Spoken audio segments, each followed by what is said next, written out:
First world war में gas attacks की वजह से लगभग 13 लाख कैजुअलिटीज हुई थी, जिसमें से 90,000 से लेके 1,20,000 लोग मारे गए थे। वेस्टर्न फ्रंट पे जितने भी मेजर पावर्स थे, यूके, फ्रांस, जर्मनी, सब ने गैस अटैक्स किए थे। पर हैरानी की बात यह है कि सेकेंड वर्ल्ड वॉर में किसी भी मेजर पावर ने कोई मेजर गैस अटैक नहीं किया। ऐसा क्यों हुआ? जब इसके बारे में बातें होती हैं तो बहुत लोग आज भी ये कहते हैं कि इसलिए ऐसा हुआ क्योंकि 1925 में जनीवा कन्वेंशन पे साइन हो गया था और उसमें एक रूल था, जनीवा प्रोटोकॉल बोल के, जिसके अंतर्गत किसी भी कंट्री को गैस अटैक्स करने की इजाज़त नहीं थी। गैस अटैक करना एक इलीगल चीज़ होती वॉर के दौरान भी। पर इसमें एक कैवियाट है, एक लूप होल है। हालांकि जनीवा प्रोटोकॉल में ये तो कहा गया था कि आप वॉर के दौरान गैस का इस्तेमाल नहीं कर सकते, पर गैस के प्रोडक्शन पे, उसके स्टॉक पाइलिंग पे कोई भी बैन नहीं लगाया गया था। और इसी लूप होल की वजह से वर्ल्ड वॉर 2 शुरू होने तक सारे मेजर कंट्रीज के पास अपना decent amount of gas weapons थे। तो सवाल ये खड़ा होता है कि हालांकि फर्स्ट वर्ल्ड वॉर में गैस अटैक्स ने इतनी कैजुअलिटीज़ की थी, पर फिर भी सेकेंड वर्ल्ड वॉर में ये बिल्कुल भी इस्तेमाल क्यों नहीं हुआ?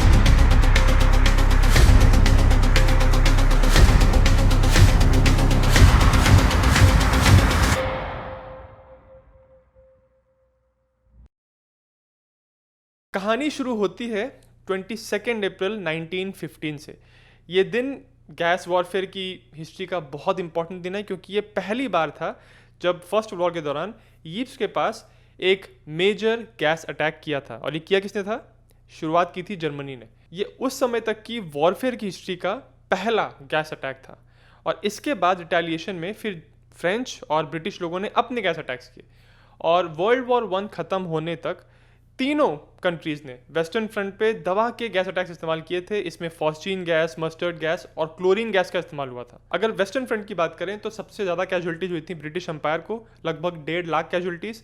उनके बाद फ्रेंच को, उनके बाद जर्मनी और सबसे कम यूनाइटेड स्टेट्स को। अब क्योंकि वॉर ख़त्म हो गया था तो केमिकल वॉरफेयर पे उंगलियां उठने लगी। ये बातें होने लगी कि कोई इंसान जब गैस अटैक से मरता है तो बहुत इनह्यूमन मौत मरता है, बहुत तड़प के मरता है, और ये सही नहीं है। और फर्स्ट वर्ल्ड वॉर के बाद जब लीग ऑफ नेशंस बना था तो उसी से जुड़ा हुआ जब जनीवा कन्वेंशन हुआ और सारे कंट्रीज़ ने मिल के आके इस बात पे बातचीत की कि इवन वॉर के दौरान जब कोई सोल्जर मरता है तो उसको इतनी बेरहमी से नहीं मरना चाहिए। इसी प्रिंसिपल को ध्यान में रखते हुए जनीवा प्रोटोकॉल बना, जिसमें गैस वेपन्स का यूज़ बैन कर दिया गया। यहाँ पे बहुत लोगों में सवाल आ रहा होगा कि वॉरफेयर के अंदर किसी चीज़ को आप बैन कैसे कर सकते हो? लड़ाई में तो सब कुछ जायज़ ही होता है ना। तो बैन का मतलब ये होता है कि मान लीजिए कि लड़ाई चल रही है और आपने कोई ऐसा वेपन यूज़ किया जो कि बैंड है, तो अब अगर आप लड़ाई हार गए तो जिन जिन लोगों को देखा गया था कि इन्होंने ये वेपन का इस्तेमाल किया या इस वेपन को यूज़ करने की परमिशन दी, उन लोगों को पकड़ा जाएगा और उन पर फिर केस चलता है और फिर अल्टीमेटली जो सज़ा मिलती है। जो न्यूरमबर्ग ट्रायल्स हुए थे जो सेकेंड वर्ल्ड वॉर के बाद, उसमें यही तो हुआ था। ये चीज़ पता लगानी थी ट्रायल्स के दौरान। इस चीज़ को एक्चुअली प्रूव करना था कि जो जो एट्रोसिटीज़ की गई हैं, जो जो वॉर क्राइम्स हुए हैं, वो किन किन लोगों ने ऑर्डर्स दिए थे। तो इसीलिए अगर आप कोई ऐसी चीज़ इस्तेमाल करते हैं वॉर के दौरान जो कि बैंड है, इलीगल है, तो आप 10 बार सोचते हैं कि अगर आप अल्टीमेटली हार गए तो ये बात आपके लिए भारी पड़ सकती है। जनीवा प्रोटोकॉल में गैस वेपन्स पे बैन लग गया, उनके इस्तेमाल पे बैन लगा, पर उनके प्रोडक्शन पे और उनके स्टोरेज पे बैन नहीं लगा। उसी लूप होल का इस्तेमाल करते हुए सारे मेजर कंट्रीज़ ने अपने decent amount of chemical weapons बना लिए थे।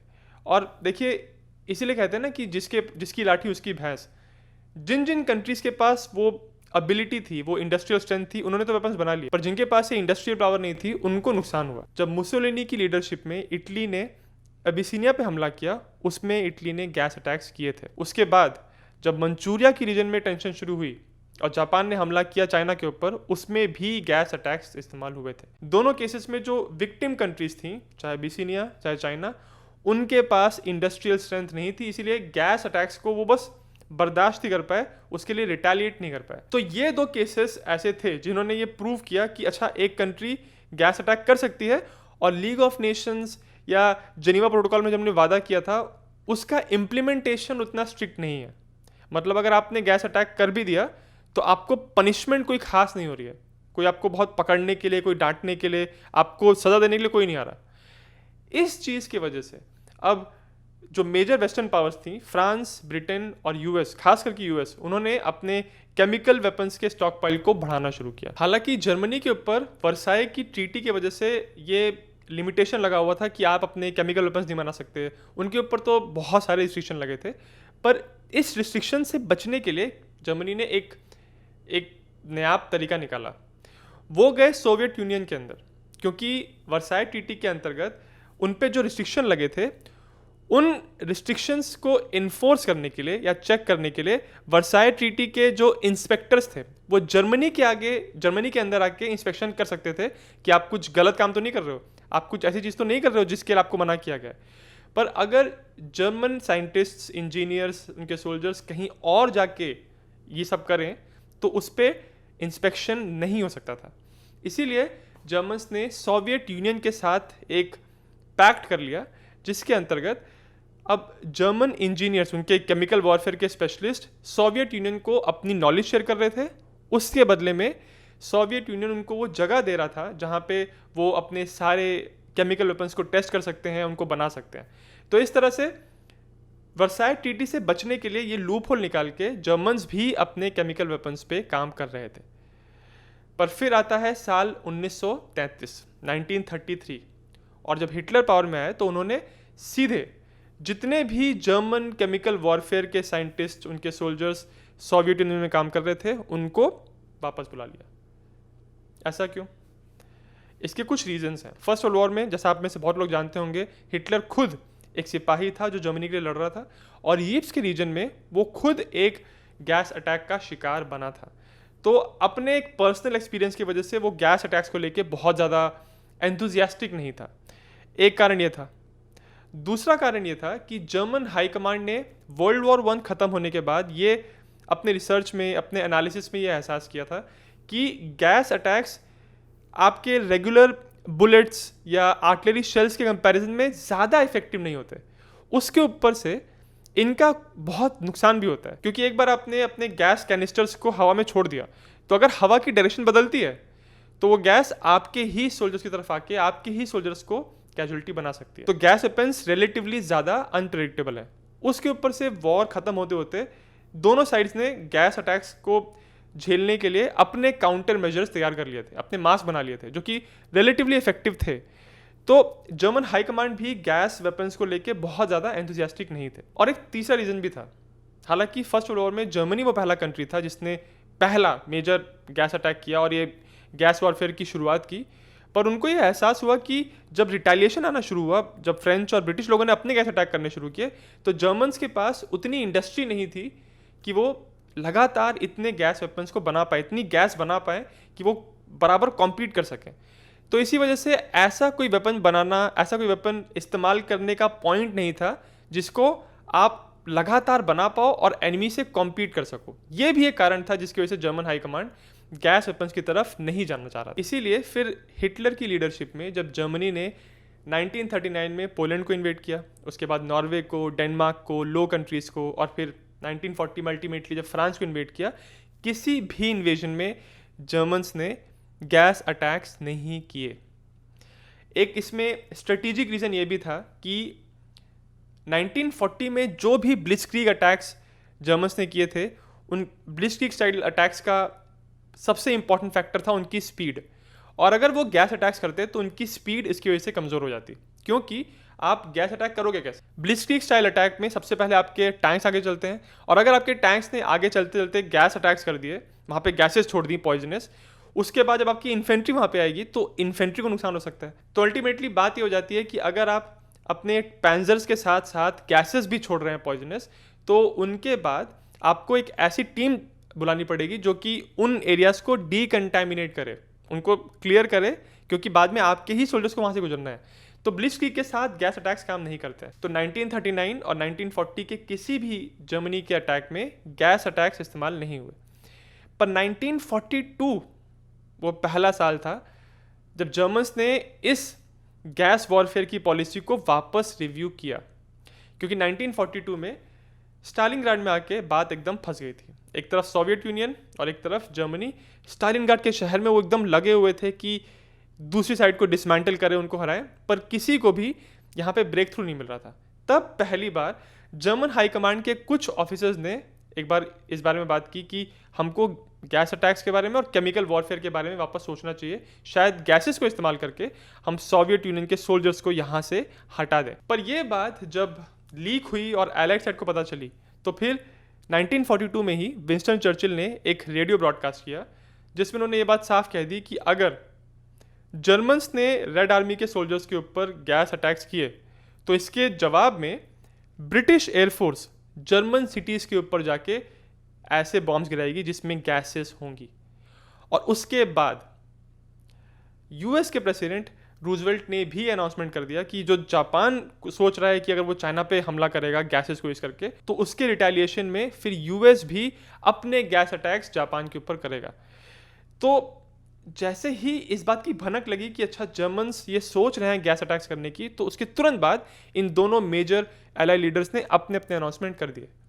ये कहा जा सकता है कि इन दोनों की वार्निंग्स काम की, क्योंकि ये बात हिटलर तक पहुंची और उसी साल के जुलाई के महीने में हिटलर ने ऑर्डर दिया कि जर्मनी की केमिकल रेडीनेस का रिव्यू किया जाए और जर्मन केमिकल प्रोडक्शन को बढ़ाया जाए। पर इस समय तक जर्मन्स के पास एक एडवांटेज था, वो एक ऐसा वेपन बना चुके थे जो किसी भी एलाइड पावर के पास नहीं था और ये ज़्यादा भयानक था। ये थे नर्व एजेंट्स। एक जर्मन केमिस्ट जेरार्ड श्रेडर एक इंसेक्टिसाइड बनाने की कोशिश कर रहे थे और उस प्रोसेस में उन्होंने एक ऐसा कंपाउंड बना लिया जिसका कोई कमर्शियल यूज़ नहीं था और ये था दुनिया का पहला नर्व एजेंट। इसका नाम था टाबुन। ये गैस वेपन से काफ़ी अलग और ज़्यादा पावरफुल था। गैस अटैक्स ट्रेडिशनली लंग्स को और रेस्पिरेटरी सिस्टम को डैमेज करते थे, पर नर्व एजेंट्स मसल्स और नर्व्स के बीच के कनेक्शन को अटैक करते थे। नर्व एजेंट्स को डिटेक्ट करना ज़्यादा मुश्किल था और ये गैस के कंपैरिजन में ज़्यादा तेज़ काम करते थे, स्किन के थ्रू भी एब्जॉर्ब होते थे और पॉइजन गैसेस के कंपैरिजन में 10 गुना ज़्यादा इफेक्टिव थे। टाबुन के ऊपर रिसर्च करते हुए जर्मन्स ने 2 और पावरफुल नर्व एजेंट्स को आइडेंटिफाई किया, सारिन और सोमन। तो अब जर्मन्स के पास ये 3 खतरनाक नर्व एजेंट्स थे जो कि एलाइड साइड के पास नहीं थे। पर फिर भी जर्मन्स इन वेपन्स के ऊपर कभी लार्ज स्केल प्रोडक्शन कर ही नहीं पाए, क्योंकि 1944 की शुरुआत से German air force reliably allied cities पे बॉम्बिंग नहीं कर पा रहे थे। इसीलिए नर्व गैस को एयरफोर्स से नहीं बल्कि बैटलफील्ड आर्टिलरी के थ्रू ही यूज़ कर सकते थे। और अगर वो बैटलफील्ड के ऊपर इन नर्व एजेंट्स को इस्तेमाल करते तो जैसा एलाइड लीडर्स ने क्या क्या रखा था कि अगर जर्मन्स ने अटैक किया तो फिर वो रिटेलिएट करेंगे, इसी वजह से नर्व एजेंट्स को बैटलफील्ड में इस्तेमाल करने का ज़्यादा नुकसान जर्मन्स को ही होता। उसके ऊपर से एलाइड बॉम्बिंग की एक्यूरेसी और इंटेंसिटी दोनों बढ़ते जा रहे थे, जो धीरे धीरे जर्मन इंडस्ट्री की कमर तोड़ रहे थे। इससे प्रॉब्लम ये थी कि केमिकल्स और ये नर्व एजेंट्स के प्रोडक्शन के लिए जो रॉ मटेरियल्स चाहिए थे वो सेम रॉ मटेरियल्स चाहिए थे जर्मनी को अपने बॉम्ब्स और बुलेट्स बनाने के लिए।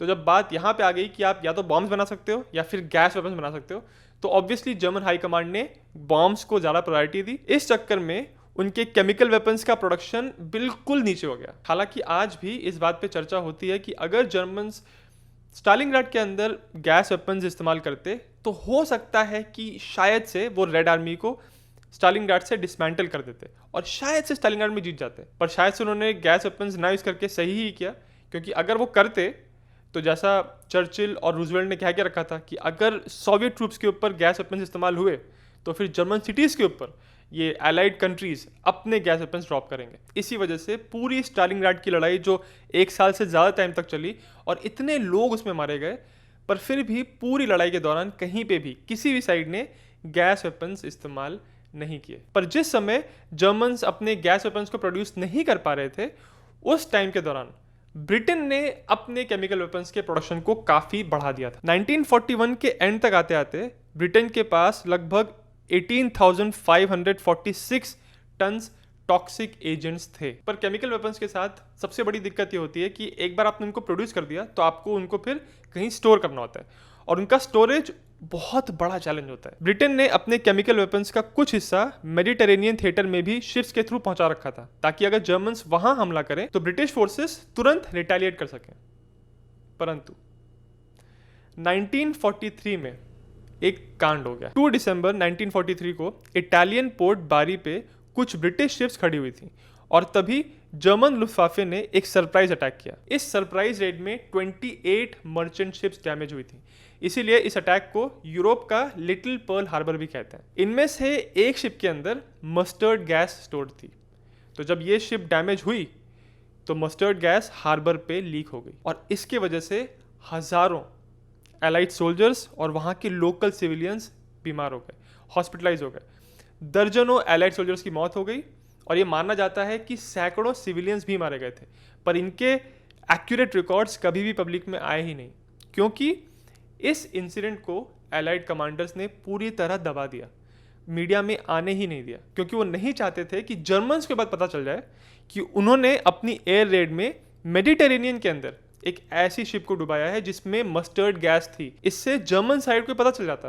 कि अच्छा, एलाइड साइड सोच रहे हैं गैस वेपन्स को इस्तेमाल करने का, और ये बात एलाइड कमांडर्स नहीं चाहते थे। तो ये जो बारी एयर रेड है, इसके बारे में आज भी बहुत कम लोगों को पता है। तो हालांकि फर्स्ट वर्ल्ड वॉर में गैस अटैक्स काफ़ी इस्तेमाल हुए थे, वेस्टर्न फ्रंट पे तो बहुत लोग मारे भी गए थे, पर फिर भी सेकेंड वर्ल्ड वॉर में किसी भी साइड ने गैस अटैक्स नहीं किए, और इसका सीधा सीधा कारण था रिटेलिएशन का डर। यानी अगर जर्मन्स वो वेपन्स पहले इस्तेमाल करते और फिर एलाइड साइड जब रिटेलिएट करती, तो उनसे कॉम्पीट करने के लिए उतने रिजर्व्स, उतना गैस वेपन्स का स्टॉक पाइल जर्मन्स के पास था ही नहीं। उसके ऊपर से एक प्रॉब्लम ये भी थी कि दोनों साइड्स ने, क्योंकि कभी मेजर गैस अटैक्स नहीं किए थे, बॉम्बर्स को इस्तेमाल करके एयर से गैस वेपन्स ड्रॉप नहीं किए थे, तो दोनों साइड को वो कैसे काम करता है, क्या ये एरियल अटैक सच में काम करेंगे, इसके बारे में श्योरिटी नहीं थी। वर्ल्ड वॉर 2 खत्म होने के बाद वियतनाम वॉर के दौरान फिर से केमिकल वेपन्स यूज़ किए गए। इस बार यूनाइटेड स्टेट्स ने एजेंट ऑरेंज नाम का एक टॉक्सिक केमिकल वियतनाम के जंगलों पे गिराया। इस केमिकल को अमेरिकन एयरप्लेन्स क्योंकि हवा से ड्रॉप कर रहे थे, तो जहाँ जहाँ पे ये केमिकल टच होता था वहाँ पे पेड़ों को नुकसान हो ही रहा था, पर उसके ऊपर से सिविलियंस को और यहाँ तक कि अमेरिकन सोल्जर्स भी बहुत इसलिए मारे गए क्योंकि वो उस एजेंट के कांटेक्ट में आ गए थे। तो अल्टीमेटली गैस वेपन्स का हमेशा एक रिस्क ये होता है कि उनको आप कंट्रोल नहीं कर पाते हो, और ये प्रॉब्लम सेकेंड वर्ल्ड वॉर के दौरान भी थी। मैंने इस वीडियो को बनाने के लिए अपनी सारी रिसर्च इस किताब से की है। इसमें साइंस का क्या रोल रहा था सेकेंड वर्ल्ड वॉर में, ना सिर्फ गैस वेपन्स को लेके, बल्कि V2 रॉकेट्स के साथ, ऑपरेशनल रिसर्च के साथ, रडार के साथ, इन सारी चीज़ों के बारे में बात की है। अगर आप चेकआउट करना चाहते हैं तो लिंक डिस्क्रिप्शन में है। मैं आने वाले हफ्तों में कुछ और ऐसी वीडियोस बनाऊंगा जिसमें मैं वर्ल्ड वॉर 2 में साइंस का क्या क्या रोल था, किस किस एरिया में उसने इम्पैक्ट किया, इसके बारे में बात करूंगा। अगर आपको वीडियो अच्छा लगा तो जिज्ञासियम को सब्सक्राइब जरूर करें।